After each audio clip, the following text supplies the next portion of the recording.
Please, take the mirror at your seat, hold it up in front of you, and smile at your reflection. You can choose any expression that makes you feel good, like the Alex Sly grin, the Disno warm nod, or the broad Brian smile of excitement. Just take a moment and focus on that good feeling.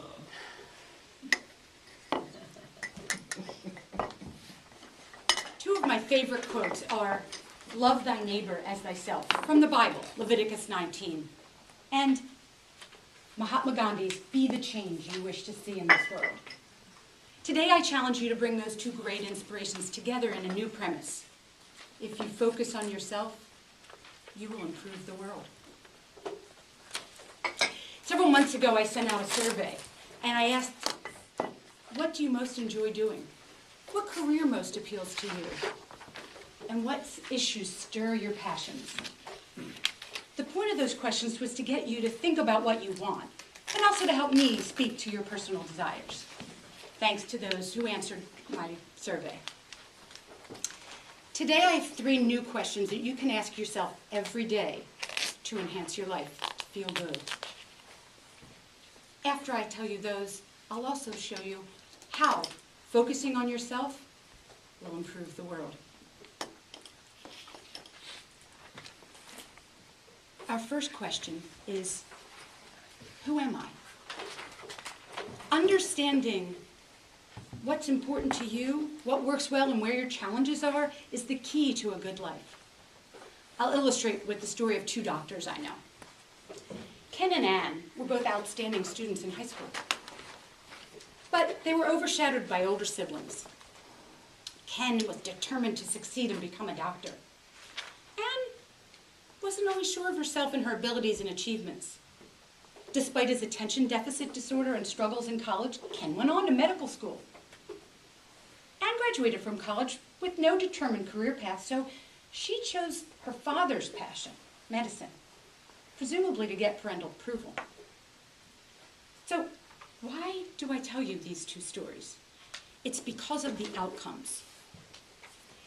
Ken today is a highly regarded adolescent pediatrician, author, and speaker who loves his job and improves lives daily. Ann went on to become a stroke specialist, but she was eventually laid off. The job she really wanted, being wife and mother, has driven her to a career where she can work from home, and she's happier in her life than she's ever been. If you fail to ask yourself who you are and what works well for you, then you could be driven by other people's desires, like Ann was. But if you understand what your desires are, your strengths, and your issues, you can bring everything together to enhance your life, like Ken did. Speaking of desires brings us to our second question. What do you want? Spiritual counselor Deepak Chopra describes desires as the seeds we plant to reach our goals. In my survey, I asked, what careers most interest you? And you responded, some people actually drew a connection between their interests, their passions, and their job hopes, like helping disabled or troubled children, or empowering adults to lead productive, happy lives. But most of you didn't mention that connection.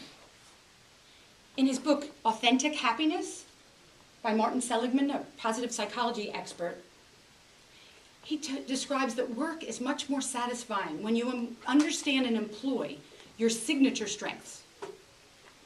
You may not be able to have the job of your dreams that meets your deepest desires, but you can use those skills and interests that you have at the tasks you have to complete. Or you can seek outside activities that enhance your life. Our final question today is, what can I do to achieve my goals?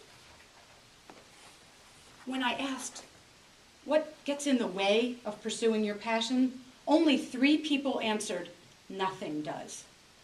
The vast majority said, time or money gets in the way. It's a barrier. That's actually the key to the premise. If you focus on yourself, you'll improve the world. If you feel pressure because you don't have the time or money to pursue your dreams, if you feel frustrated by not living the life you desire, you will project that negative energy, and frankly, you will not play nicely with others. But when you take the time to take care of yourself, to meet your physical and emotional needs, that's when you project positive energy. And that energy flows from you to the people around you. When you take care of yourself, then you can make a plan and say, this is what I need to do. And then, every day, take the actions, be with the people that help move you in the desired direction. Now, after you've asked these 3 questions of yourself every day, stop and give yourself the most important gift of all, gratitude.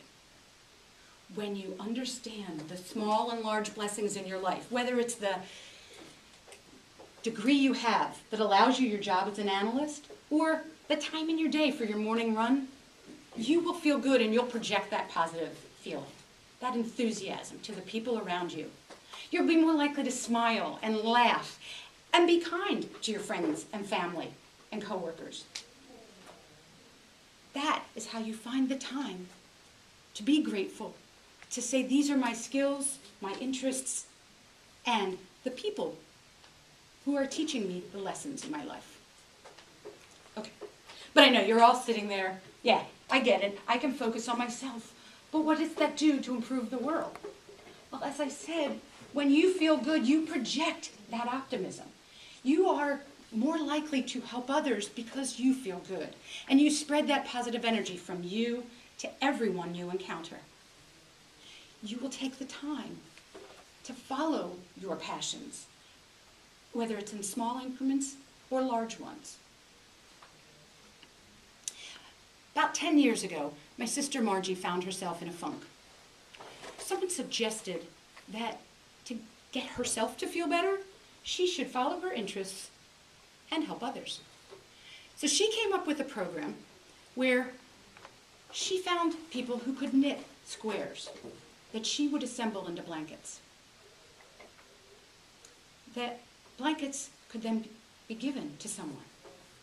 She recruited knitters, she bought all the supplies, she found a halfway house for women where the blankets could be given upon their release out into the world, like a security blanket. The warmth that's knitted into these woolen quilts, cozy, is taken from Margie and her passion to the knitters and their interests and passion to the former prisoners who are trying to start a new life. Small steps, using a passion to help others. Let's return to our survey results and the desires that you expressed. Many of you said that you enjoy and want to spend more time with your children, and that's important to you, but sometimes that could be a barrier to pursuing your dreams. Why is that? There is no rule that says that you cannot spend time with your children, helping others in a way that follows your passion and frankly helps your children too. Margie found knitters to knit with, so you could go out and make meals for the families at Ronald McDonald House with your family, like I'm going to do on Friday. Or you can just collect money for cancer research. If you like to be outdoors, maybe you like to farm or to build things, find friends or coworkers who share that interest and groups that can use your strength and commitment. I know that when I do something nice for someone that I also enjoy doing, I feel amazing. But even if all I can do is to pay an extra $1 at the grocery store to feed the hungry, or hug a friend who's having a bad day, I know that my positive feeling spreads and makes them feel good. So, pick up your mirror again. Smile at your reflection. Focus on yourself. Who are you? What do you want? What can you do to achieve your goals? Thank yourself for that attention. Then, keep smiling, but put the mirror down. Feel the warmth of your fellow Toastmasters. And remember, if you focus on yourself, you will improve the world. Madam Toastmaster.